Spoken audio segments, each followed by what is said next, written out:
කල්පිටිය කියන්නේ ඉතාමත් ඉක්මනින් සංචාරක කර්මාන්තයේ වෙලාගත් ප්‍රදේශයක්. ඒකට හොඳම නිදසුන තමයි මීට අවුරුදු 6කට කලින් හොටෙල් දෙකකින් පටන් ගත්ත මේ සංචාරක කර්මාන්තය මේ වන විට හොටෙල් 100 ඉක්මවා යාම. දැන් අපි කතා කරමු හොටෙල් කර්මාන්තයේ නියැලෙන මහත්මයෙක් සමග මේ සංචාරක කර්මාන්තය පිළිබඳව. නම දැනගන්න පුළුවන්ද? මගේ නම ජීවන්. මම මේකේ ඉන්ස්ට්‍රක්ටර් කෙනෙක් විදිහට වැඩ කරනවා. මේකේ ඇවිල්ලා දැන් කයිට් ස්කෝල් එක. මේකේ සංචාරකයෝ ඉන්නේ කයිට් පදින්න. මේ කල්පිටිය ඇවිල්ලා තමයි ලංකාවෙන් තියෙන හොඳම ප්ලේස් එකට කයිට් පදින්න. මේකේ කයිට් ඉගෙන ගන්න ඊසි. ඒ කියන්නේ ලේසි මේකේ මේ වතුර පොඩ්ඩක් අඩුයි. අඩු මට්ටමේ තියෙන මේකේ සෑන්ඩ් ප්ලේස් තියෙනවා මේ කයිට් පදින්න යන්න. මේ තියෙනවා කිලෝමීටර 10ක් විතර පොඩ්ඩක් පල්ලයි. මේ කයිට් පදින්න පුළුවන් ප්ලේස් එකක්. එතනත් හොඳ උලන්. තව කියනවා නම් ස්ටුඩන්ට්ලා එනවා මේකෙන් හරියට. ඒ කියන්නේ පුරුදු වෙන්න ලේසි පැත්තක් තමයි කල්පිටිය. දැන් කයිට් සර්ෆින් පටන් ගන්න අවුරුදු කීයක් විතර වෙනවද? කයිට් සර්ෆින් පටන් ගන්න අවුරුදු දැන් 10ක් විතර වෙනවා. ඒකට මුල් කාලේ පටන් ගත්තේ කොහොමද දැන් කාලේ? සහන් දිනුවක් තියෙනවා දැන්. ඉස්සර මුල් කාලේ අපි පුරුදු කරනකොට රේඩියෝ BB ටෝකි මොකුත් නැහැ. දැන් ඒක පොඩ්ඩක් දිනු වෙලා BB ටෝකි තමයි දැන් උගන්වන්නේ අපි. කින්ද අපිට ස්ටුඩන්ට්ස්ලා මෙදා පාර පොඩ්ඩක් වැඩි කර එනවා. කයිට් සර්ෆින් වලට තියෙන කල්පිටිය විශේෂ තැනක් මොකක්ද? කල්පිටියේ කන්පත් සෑන්ට තැන් තියෙනවා. මේ තියෙනවා වෙලා අයිලන්ඩ් කියලා මේ ඩවුන් වින් පැත්ත. එතනත් හොඳ උලන්. ඒකට සංචාරකාරී කැමති ඒවලට.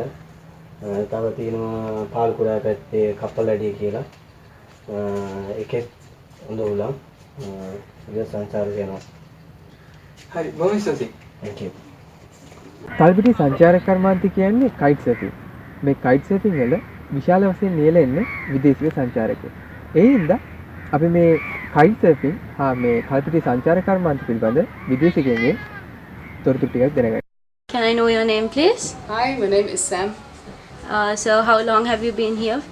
I've been in Kalpitiya for 3 months. 3 months. So what have you been doing here? I have been assisting in managing the kite school and I teach kiteboarding also. So talking about kite surfing, what do you think is most essential for a good kite surf? Wind for sure. You have here a lot of wind in Kalpitiya. Flat water and a clean spot, I suppose. These are the most essential things for kitesurfing. Of course, good equipment and good instructors.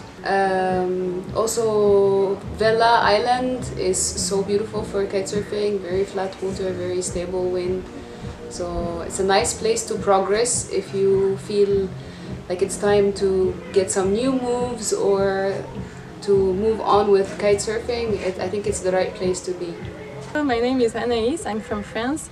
I came to Kalpitiya and to Sri Lanka Kite to learn kitesurf. Also, I have some friends here, so I decided to come here. For 1 month now, I'm here. It's a really nice place.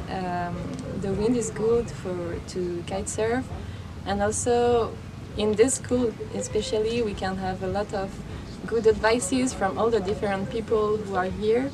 I learned kitesurf with 4 different instructors. One, Jivan, is from here, from Sri Lanka, from Kalpitiya, and the others are from all over the world. So it's nice to change, to learn kitesurf. You can just begin with someone and then go ahead with someone else. It's nice to get some different advices. And also the places around here are very beautiful. All the animals we can see here, and also we've been for a trip in Vela Island. So it's a nice place for kitesurfing, but also it's a beautiful place and wild place. When you get up at the morning with the sun, it's very beautiful. එහෙනම් නැවත හමු වෙමින් බලාපොරොත්තු වෙමින් ගිහින් එන්න ඔබ හැමෝටම සුබ සන්ධ්‍යාවක් කියලා. ආයුබෝවන්.